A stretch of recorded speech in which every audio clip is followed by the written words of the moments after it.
Shalom, shalom frères et sœurs dans le Seigneur. Soyez pleinement bénis dans le nom puissant de Jésus-Christ. Nous sommes très contents de vous retrouver dans notre émission Jesus Coming Soon. Et aujourd'hui, nous allons aborder un thème très important. Un thème qui va vous permettre de savoir, de connaître certaines choses. Un thème dont je suis sûre que beaucoup de gens, la majorité parmi vous, va apprécier. Et pour cela, nous avons invité le serviteur de Dieu, le pasteur missionnaire David Pumba. Soyez les bienvenus. Merci, Maman Priska. Vous êtes bénis. Ah, exactement, vous êtes bénis aussi. Amen. Je dis que vous êtes belle aujourd'hui. Hein. Merci beaucoup.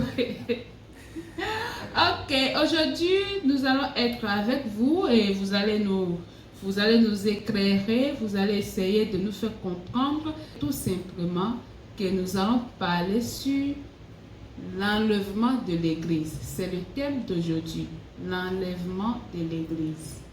C'est un grand thème. Ah oui, exactement, c'est un grand thème, oui, c'est un grand thème.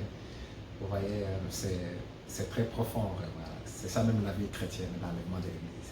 Et j'espère qu'avec tout ce qui se passe dans le monde actuel, les maladies, avec toutes les nouvelles lois que les gens votent, je pense, c'est pas que j'espère, je pense que c'est important, c'est nécessaire de faire savoir aux enfants, au peuple de Dieu, ce qui nous attend dans les jours à venir.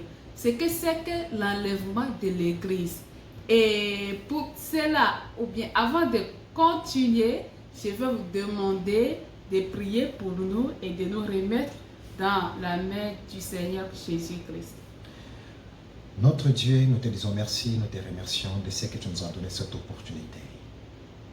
Dans ta souveraineté, tu es toujours Dieu au plus haut, au-delà et au-dessus de toute autorité. Nous te bénissons, nous te glorifions dans le nom précieux de notre Seigneur et Sauveur Jésus-Christ. Pour cette opportunité que tu nous as donnée de nous réunir ensemble avec des frères qui sont en train de nous suivre dans leur maison, dans leur demeure, partout là où ils sont. Éternel, merci. Deuil Père Céleste, ouvrez notre oreille de l'entendement spirituel afin que nous soyons remplis de la puissance du Saint-Esprit et que nous acceptons ce qui vient de toi et non ce qui vient des hommes. Dans le nom précieux de notre Sauveur Christ Jésus, nous avons ainsi prié. Amen. Amen. J'aimerais demander aux serviteurs de Dieu ce qu'il entend par l'enlèvement de l'Église. Merci beaucoup, Maman Priska. Je vous remercie. J'ai quelque chose à pouvoir dire aux enfants de Dieu. En fait, l'enlèvement de l'Église, c'est une promesse que Jésus-Christ lui-même nous a donnée selon les Saintes Écritures. Quand nous lisons dans Jean chapitre 14, versets 1 à 6. On nous dit, Jésus a dit ceci: je m'en vais au Père vous préparer une place. Dès que j'aurai fini de préparer une place pour vous, je reviendrai et je vous prendrai, afin que là où je suis, vous y soyez, vous aussi. Afin que ce que le Père m'a donné, je puisse le partager avec vous, afin que vous voyez aussi la gloire de Dieu que mon Père m'a donnée. Et cette promesse finira par s'accomplir, car la Bible dit ceci en Jérémie chapitre 1 verset 12, la Bible dit ceci, que l'Éternel veille sur sa parole pour l'accomplir. Alors, l'enlèvement de l'Église, c'est une grande joie, une immense joie pour tout enfant de Dieu. C'est une grande espérance. C'est-à-dire, vous êtes chrétien, vous devez savoir que nous avons une grande promesse que Dieu nous a promis. Et cette promesse que l'Éternel nous a promis, c'est l'enlèvement de l'Église. Et l'enlèvement, c'est-à-dire nous allons partir au ciel, nous allons vivre au ciel. Et nous allons voir la gloire de Dieu. Comme il est écrit Dans 1 Thessaloniciens, chapitre 4, verset 16 à 17, la Bible dit ceci: au son de la trompette, les morts ressusciteront en premier, et ceux-là qui seront vivants aussi vont rejoindre l'Éternel, le Seigneur des Seigneurs dans les airs. Oui, l'enlèvement de l'Église, c'est une promesse que Dieu nous a donnée. Dieu, il ne faille jamais dans cette promesse. Et nous sommes presque au son de la trompette. Alors, c'est pourquoi j'exhorte, bien, j'encourage encore celui qui est chrétien en disant que tu seras revêtu d'un corps incorruptible. Un corps qui ne verra jamais la mort. C'est-à-dire, tu auras la vie en abondance. C'est-à-dire, tu vas passer dans une fête au ciel. Parce qu'il faut que le Seigneur puisse nous essuyer les larmes. De toutes les flèches qu'on a eu à subir sur la terre, le Seigneur va nous essuyer les larmes, comme dit la parole de Dieu. Il sera là pour nous consoler de toute amertume qu'on a eu à avoir dans ce monde. C'est pourquoi l'enlèvement de l'Église, elle est la plus précieuse des choses qu'un chrétien peut attendre dans sa vie. Amen. Amen. Amen. Vraiment, le grand retour de Jésus-Christ. Nous aimerions savoir comment cela se fera-t-il? Se fera-t-il par la mort, par la pluie comme cela a été au temps de Noé, par le feu comme cela a été au temps de Sodome et de Gomorrhe? Merci beaucoup, Maman Prisca, pour la question. Je vous remercie, pasteur. Alors, je vais vous dire quelque chose. Le retour du Seigneur Jésus-Christ sur la terre, parce qu'il y a une différence entre l'enlèvement de l'Église et le retour du Seigneur Jésus-Christ sur la terre. Je vais éclaircir encore quelque chose. En parlant de l'enlèvement, le Seigneur, quand il va revenir, il ne va pas mettre ses pieds sur la terre. La Bible nous dit ceci: il sera dans les airs. Et nous allons partir les rejoindre au son de la trompette. Ce qui est différent avec le retour de Christ, c'est ce qu'on appelle avènement, le grand jour du Seigneur. C'est le retour du Christ qui consiste à venir enlever le royaume des diables sur la terre et de poser son royaume. C'est ce qu'on appelle la guerre d'Armageddon. Et cela va s'accomplir après l'enlèvement. Quand nous allons partir au ciel et que nous allons passer 7 ans au ciel de joie, de fête. 7 ans. 7 ans de joie, de fête. Le Seigneur avec nous, accompagné de toute l'armée céleste des anges, nous allons descendre sur la terre pour défendre Israël. Parce que jusqu'à présent, Israël, il continue toujours à vivre dans l'ignorance. Mais quand nous allons venir pour défendre Israël, ou bien pour enlever Israël dans la captivité, car Israël sera entouré. C'est ce qu'on appelle le jour de l'avènement, le grand jour. Il avait dit ceci quand nous sommes en Zacharie, qu'il posera son pied sur la montagne des Oliviers. Et la montagne des Oliviers ne supportera pas le poids de Christ. La montagne va se diviser en 2 parties. L'autre partie partira à l'Orient, l'autre partira à l'Occident. C'est-à-dire ce jour-là, ça serait une grande guerre terrible. Et tout œil le verra. Tous ceux qui l'ont persécuté, même les Romains, vont voir ce qu'ils ont fait de Jésus. Ils vont voir comment il va descendre avec la guerre, avec la puissance. Même tous les radars qui sont déjà placés dans les espaces, même toutes les bombes qui sont déjà proclamées, parce que je vais vous dire quelque chose, vous savez, tous les missiles qui sont en train de faire là, ce n'est pas que les missiles sont en train de faire pour faire la 3e guerre mondiale, non.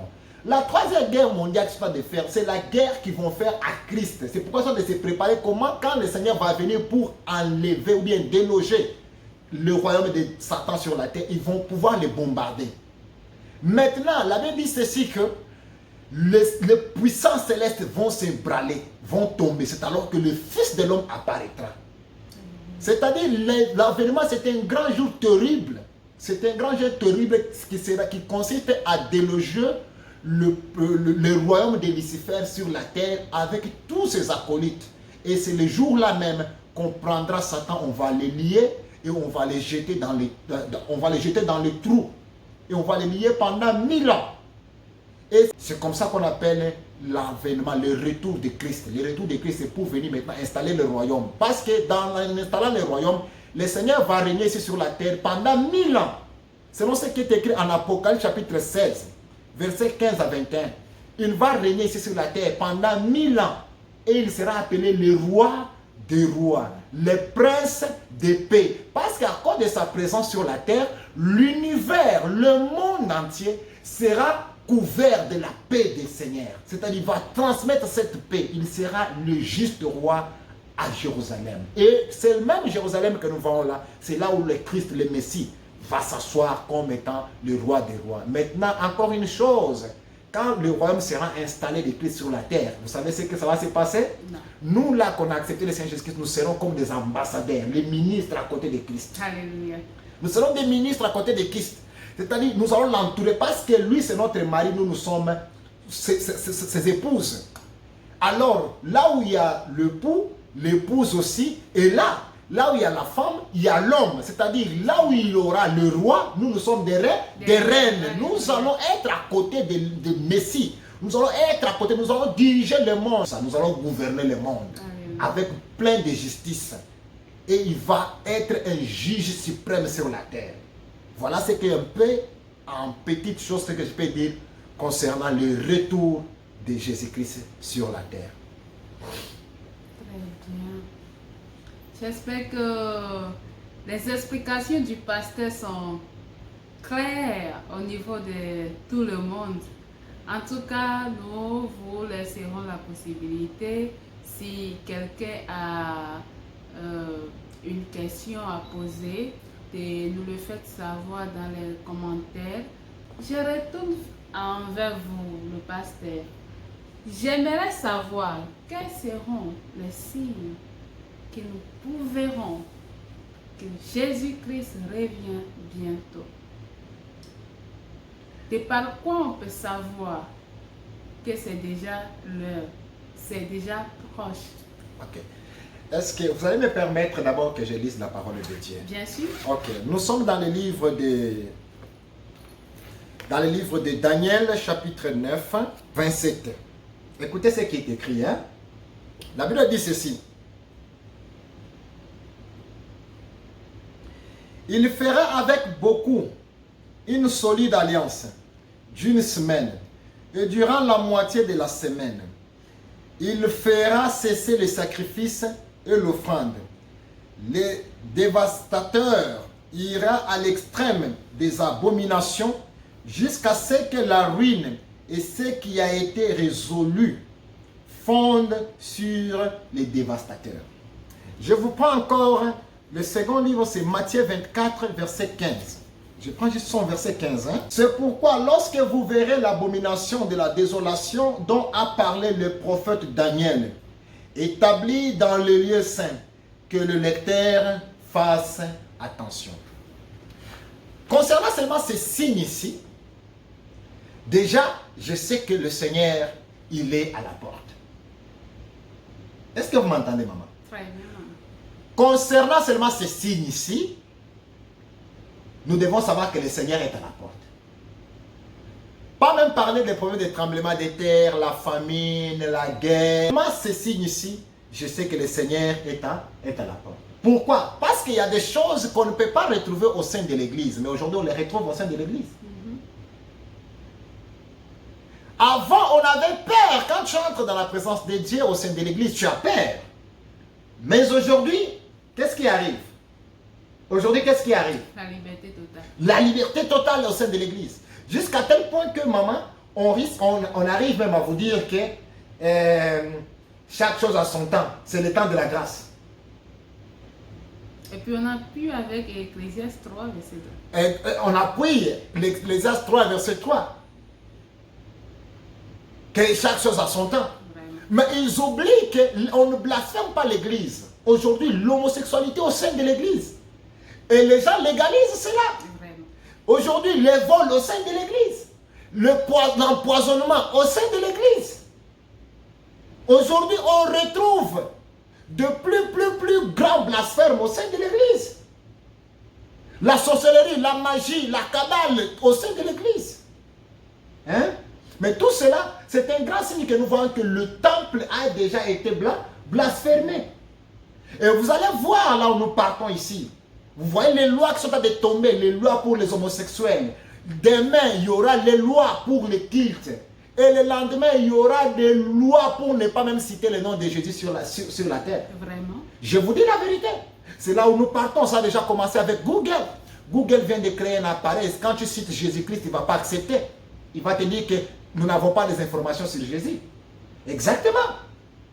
Et quand tu cites le nom de Mohamed, il va te dire Mohamed. Il connaît, il va te donner tous les détails de Mohamed. Tu cites Bouddha, il va te parler de Bouddha. Tu cites n'importe quelle personne, il va te parler. Mais quand tu dis le Seigneur Jésus-Christ de Nazareth, il ne va jamais te donner des informations. Il va te dire que nous n'avons pas des informations sur Jésus. Ça, c'est sérieux, ça. Exactement, maman. Je vous dis la vérité. J'en ai publié une vidéo pareille. Elle est là. Vous pouvez regarder dans la chaîne YouTube. Jésus-Christ revient. Jesus coming soon. Vous allez regarder, il y a ça là. Quand on pose la question sur Jésus-Christ, il refuse. Il refuse de prendre ça. Il refuse. C'est pour vous dire que c'est là où nous partons. L'Antichrist est déjà là. Mais les gens voient comme si nous sommes en train de passer un temps encore de promenade. Non, ce n'est pas un temps de promenade. Nous sommes déjà à la fin. Et ce qu'il va faire, il va faire cesser même la louange à Jésus. Et c'est lui qui va se détourner, il va dire, venez à moi pour m'adorer. Et la personne s'est déjà manifestée. Vous allez voir bientôt là, vous allez voir la vidéo qui va passer, qui va dire sur le Messie qui est en train de dire que venez à moi, je vais vous donner la bénédiction. Le Messie, il a déclaré publiquement que moi j'ai la bénédiction. Moi j'ai tout. Je vais vous donner la bénédiction, je vais vous bénir. Et cela voudra dire qu'il n'y aura plus des églises évangéliques. Même s'il y a des églises évangéliques, mais tous ils seront liés à ce qu'on appelle... les églises vont dépendre de lui. Et c'est une seule loi qui doit régner. Et c'est ça que vous allez voir que la réunion qui s'est passée depuis le 15 octobre, depuis que c'est passé le 15 octobre, c'était à cause de ça. On a déjà réuni toutes les religions, qui sont musulmanes, chrétiennes, bouddhistes, tout ça. Ils ont déjà réuni, ils se sont réunis, ils ont déjà même formé un drapeau. Et les chrétiens ont adhéré à ça. Vous m'excusez pour mes questions, mais j'ai besoin de comprendre certaines choses parce que ça me surprend. Je ne suis pas encore informée sur cette réunion qui a été faite et sur le fait qu'il n'y aura plus une église qui va prononcer le nom de Jésus-Christ parce que bon, mais ils vont éradiquer ces noms-là. Ils veulent éradiquer ces noms. Mais c'est là où nous partons. Quand on appelle l'Antichrist, c'est là où nous partons. Et en ce moment, est-ce que quelqu'un peut avoir le choix de les suivre ou pas? Parce que moi, je suis chrétienne. Par exemple, je suis chrétienne, je veux rester chrétienne, je veux demeurer chrétienne jusqu'au retour de Jésus-Christ. Okay. Et voilà qu'il y aura une loi pareille. Est-ce que j'aurai le choix de les suivre ou de rester chez moi carrément tout en adorant mon Dieu dans ma chambre, avec ma petite famille? D'abord, je vais revenir sur quelque chose. Je vais revenir d'abord pour la première question, pour répondre à la première question, afin que je puisse répondre aussi à la dernière question. Très bien. Là, ça s'est déjà passé. L'union de toutes les églises, ça s'est déjà passé. Et l'accord s'est déjà passé. Ils ont déjà signé. Et c'est là où ils sont en train de partir. Et lui-même, le Messie, a déclaré que tout celui qui a suivi Jésus-Christ, ils sont finis par la faiblesse. Et cette faiblesse, c'est la faiblesse de la croix. Oh my God. Voilà, il a déclaré cela publiquement. Et maintenant, l'union de toutes les églises, c'est-à-dire toutes les églises on va les obliger d'adhérer là-bas. Ça serait par force. Si vous n'adhérez pas, on va venir, on va fermer votre église, on va vous tuer. C'est-à-dire qu'il y aura une persécution trop grande sur la terre. Mais avant que cela puisse arriver, nous serons enlevés de la terre. Parce que la Bible nous dit ceci. Dieu ne nous a pas appelés pour subir la colère. La persécution des hommes. Voilà. Mais Dieu nous a appelés pour la vie éternelle. Alléluia. C'est pourquoi vous allez voir que nous sommes déjà à la fin. Et pour répondre à votre dernière question ici, vous étant chrétien, vous ne serez pas persécuté. Au moins, si vous êtes chrétien qui avez écouté la parole et qui ne marchez pas conformément à la parole de Dieu, qui va rester, maintenant va commencer à se souvenir de ce que les serviteurs de Dieu prêchaient. Celui maintenant qui va commencer à fuir et prier dans sa maison avec sa petite famille. Jusqu'à ce que les 7 ans vont finir. C'est ça qu'on appelle le martyr de l'évangile. C'est ça les gens qu'on appelle, qui vont passer la deuxième résurrection après la guerre d'Armageddon. Est-ce que tu vas vraiment tenir? Parce que tout, c'est là où on va imposer maintenant la marque de la bête. Pour acheter ni pour vendre. C'est là qu'on va imposer la marque de la bête. Est-ce que vous allez tenir? Je ne sais pas si vous allez tenir. Ça, ce sont des signes, maman. Les signes sont déjà là. Je vais vous donner un signe encore qui est très important, le signe B. Il y a même les offrandes qui vont cesser. Ils vont donner de l'argent partout dans le monde. Et ça se fait déjà. Ils vont donner de l'argent partout dans le monde pour montrer aux gens qu'il y a la paix. Vous comprenez? C'est là, c'est pour corrompre le cœur humain. Il y a troisième des choses, ce que je vais lire en 2 Timothée chapitre 3. Écoutez ce qui est écrit en 2 Timothée chapitre 3. Ça, c'est l'apôtre Paul, par la révélation de Dieu, il est en train de s'adresser à Timothée. Il dit ceci: sache que dans les derniers jours surgiront des temps difficiles, car les hommes seront égoïstes, amis de l'argent, fanfarons, orgueilleux, blasphémateurs, rebelles à leurs parents, ingrats, sacrilèges, insensibles, calomniateurs, sans frein, cruels, ennemis des gens de bien, traîtres, impulsifs, enflammés d'orgueil, aimant le plaisir plus que Dieu. Ils garderont la forme extérieure de la piété, mais ils en régneront la puissance. Éloigne-toi de ces hommes-là. Ça, c'est Paul qui t'a de dire. Ah, ce verset me rappelle exactement une chanson qu'on chantait dans la chorale. Oui. Quand on était encore adolescent, jusqu'à la jeunesse. Vraiment. En tout cas, moi, ce que je vais vous dire, que nous, ça, c'est ce qui a été le jour de la fin, n'est-ce pas? Yeah. Voilà, le jour de la fin. Les gens sont maintenant amis de l'argent. Quand tu as de l'argent, tu as des amis, n'est-ce pas? Tu as des amis, voilà. tu es entouré. Les gens sont des orgueilleux, n'est-ce pas? Les gens sont des calomniateurs, n'est-ce pas? Les fanfarons, n'est-ce pas? Aimant le plaisir que Dieu. Les gens aujourd'hui, quand on leur dit venez à Dieu, ils ne viennent pas. Mais quand on dit qu'il y a une fête quelconque, pareil, ils vont venir, n'est-ce pas? Il y aura de la nourriture gratuite. Ah voilà, il y aura de la nourriture gratuite. Les gens vont venir, maman. Ouais, maman. Les gens vont venir. Mais la seule chose, ça, c'est ce qu'on appelle les signes qui précèdent la fin des temps. Et maintenant, ces signes-là sont déjà finis. Et nous vivons même dans ces signes-là, c'est déjà passé. Mais le point capital, on dit, ce qui va maintenant révolter l'enlèvement, c'est quoi? C'est le blasphème du temple. Parce que l'église est suivie aujourd'hui. Et ça a déjà commencé, j'espère. Exactement, l'église, ça n'a pas commencé, c'est déjà sur la terre. Aujourd'hui, quand on commence maintenant à blasphémer, tu vois, les serviteurs de Dieu, ils commencent à blasphémer le nom de Jésus. Ils commencent à inciter. J'ai suivi un autre monsieur. Il dit, en pleine église, il se lève pour dire aux gens que Adam et Ève n'ont jamais existé. Exactement. Cette personne est en train de faire Dieu étant un menteur. Mais Dieu n'a jamais été menteur. Non. Et il ne sera jamais menteur. Non. Encore une autre personne, il dit ceci que non, Satan n'a pas été renvoyé du ciel à cause de l'orgueil, mais c'est à cause de la dîme. De la dîme. Mais la Bible nous parle d'autre chose, qu'il s'est enorgueilli dans son cœur, jusqu'à pensant qu'il va faire son trône au-dessus du trône de Dieu. C'est ce qui est écrit. Mais les gens sont dans cette église full. Les enfants, ils sont en train de se perdre. Tout ça, ça vous dit que nous sommes, le malheur est déjà dans le sein, dans le sein lié. Alors celui qui lit la parole doit tirer attention, parce que l'enlèvement là, vraiment c'est très bon de partir au ciel que de rester sur la terre. Parce que, écoutez, vous voyez, est-ce que tu as vu Corona, n'est-ce pas? Vous avez vu Corona? Ça, ce n'est qu'un test qu'on vous a testé.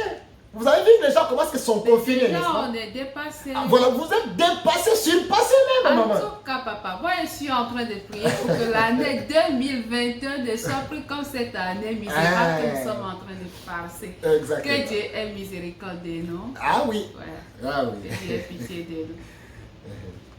Alors, pouvons-nous connaître le jour, je veux dire la date, que notre Seigneur Jésus-Christ reviendra? Est-ce que vous pouvez nous dire exactement Moi, j'aime répondre à la parole de Dieu. Je vais me baser aux Saintes Écritures. Matthieu chapitre 24, verset 36. Matthieu chapitre 24, verset 36. verset 36. Écoutez ce qui est écrit. Pour ce qui est du jour et de l'heure, personne ne les connaît. Ni les anges de cieux, ni le Fils, mais le Père seul. Mais le Père seul. c'est-à-dire Dieu seul. Dieu seul qui connaît le jour. Bon, il a fait cela pour nous punir ou quoi? Non, ce n'est pas pour nous punir. En Parce que fait, si moi bon, papa, vous savez, si moi je connaissais la date, bon, par exemple, je vais supposer que c'est en 2021, dans tel mois ou tel jour. Alors, qu'est-ce que je vais commencer à faire d'avance? Nous sommes en 2020, n'est-ce pas? Et que nous tendons vers 2021 déjà. Si c'est en octobre, par exemple, déjà en janvier, je suis droit quoi. Je fais comme Dieu même l'a demandé, soyez comme les enfants. Donc je deviens un enfant vraiment. Juste pour me préparer, prête, avant que ces jours n'arrivent. Vous voyez, la Bible nous dit ceci, les hypocrites n'hériteront jamais le royaume des cieux. Mais ça, c'est pas hypocrisie. Mais laissez-moi vous dire la vérité, maman. Est-ce que toi, tu peux rester là-bas, les autres ont travaillé et tu viens à la dernière position pour arracher le pain? Alors, dans ce cas, pourquoi on nous dit que si tu as péché n'importe comment et qu'à la dernière minute, tu t'es reconverti, ou bien tu t'es répandu sur ton lit de malade, quand tu meurs, tu verras le ciel. Écoute, la grâce de Dieu, sur le plan qui concerne le salut, c'est un plan à lui-même, Dieu. Si Dieu dit qu'il va te sauver, il va te sauver. Si Dieu dit qu'il ne va pas te sauver, il ne va pas te sauver. Que tu montes, tu descends. C'est-à-dire, moi là, je ne peux pas décider à la place d'une personne pour dire que toi tu seras sauvé, toi tu ne seras pas sauvé. Vraiment. Parce que nous connaissons, il y a des gens comme de Paul, qui connaissaient que Paul allait être sauvé. Quelqu'un qui tuait des chrétiens. Quelqu'un qui emprisonnait des chrétiens, qui frappait des chrétiens. Mais regarde aujourd'hui, le plus grand apôtre, je peux dire. Vraiment. Je reviens encore pour vous dire quelque chose. Si Dieu n'a pas donné le jour et la date, cela dépend de son mystère à lui et de sa propre volonté. La Bible dit ce qui est révélé, c'est pour nous, et ce qui est caché, c'est pour Dieu. Nous n'allons pas l'obliger. Dieu, il faut que tu nous donnes la date. Non, d'abord, premièrement, Dieu cherche le cœur sincère. Dieu ne cherche pas un cœur hypocrite. Un cœur en disant, tu t'es réjoui, tu as fait tout, et après tu es temps de revenir en disant que non, en dernière position, je vais entrer au ciel. Ça vraiment, je ne sais pas, hein, c'est vraiment un peu difficile. Pourquoi? Parce que tu as écouté la parole, tu ne t'es pas converti. Tu as écouté la parole, tu n'as pas accepté le Seigneur Jésus dans ta vie. Mais tu as continué à pécher. Maintenant, quand tu te retrouves en train de te faire brûler dans le flamme de feu, maintenant tu commences à demander au secours. Vraiment, je vous dis, c'est un peu difficile, vraiment. Il faut que la miséricorde et la grâce de Dieu lui-même, de sa propre volonté, comme je vous ai dit, seulement de sa propre volonté. Seulement. Mais ça, c'est concernant ce qui est du jour et de l'heure, je reviens à votre question pour vous dire que personne ne le sait, mais lui-même, le Père, il le connaît. Dans ce cas, qu'en serait-il des personnes qui ont fait du bien sur cette terre? Ceux-là qui ont fait du bien sur la terre. La Bible nous dit ceci, les œuvres nous accompagneront. Les œuvres nous accompagnent dans notre foi, jour et nuit. Celui qui fait du bien, récolte le bien. Celui qui fait le mal, récolte le mal. Vous savez, une fois, quand on lit en Jacques, une foi sans les œuvres, c'est une foi elle est une foi vaine. Tout ce que moi je peux vous dire, celui qui a fait d'abord la première des choses, une bonne chose, c'est quoi? C'est celui qui a accepté le Seigneur Jésus-Christ. D'aider celui qui œuvre, qui marche dans l'intégrité de la parole de Dieu. Il a fait le bien. Celui qui aide, celui qui contribue au malheur des orphelins, des veuves. C'est à celui qui tend la main à ceux-là qui souffrent. Pas celui qui détruit, non. Tu ne peux pas semer le maïs et que tu veux récolter les arachides, non. Ce que tu as eu à semer, c'est ce que tu vas récolter. Justement. Alors, comment est-ce qu'on peut dire encore que tu as semé le maïs et que tu veux récolter les haricots? Non. C'est-à-dire, tu as fait le bien, ça va t'accompagner. La Bible dit que nous serons jugés sur tous les actes qu'on a eu à commettre sur la terre. Dieu va nous juger. Quand le trône de Dieu va s'ouvrir pour le jugement, Dieu jugera tout acte. Même toutes les paroles qui sont sorties dans notre bouche là, ils seront jugés, ce qui est écrit. Tout ce que tu as eu à faire sortir dans ta bouche, ça serait jugé. C'est pourquoi on dit il faut savoir se sanctifier, demander pardon à Dieu. Quand tu fais sortir des paroles mauvaises, tu commets des actes qui sont méchants, Il faut changer de vie. Il faut changer, se sanctifier, demander pardon, afin que tu sois dans la communion avec Dieu. Comme Dieu, il est écrit qu'il est Dieu fidèle, bonté, lent à la colère, miséricordieux.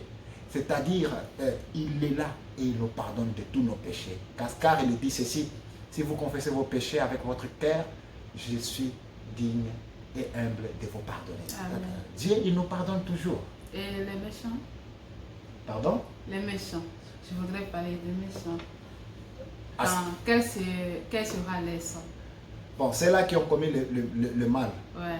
Oui, leurs œuvres vont les accompagner. On les accompagne. Leurs œuvres vont les accompagner. Tu fais le mal, tu vas récolter le mal.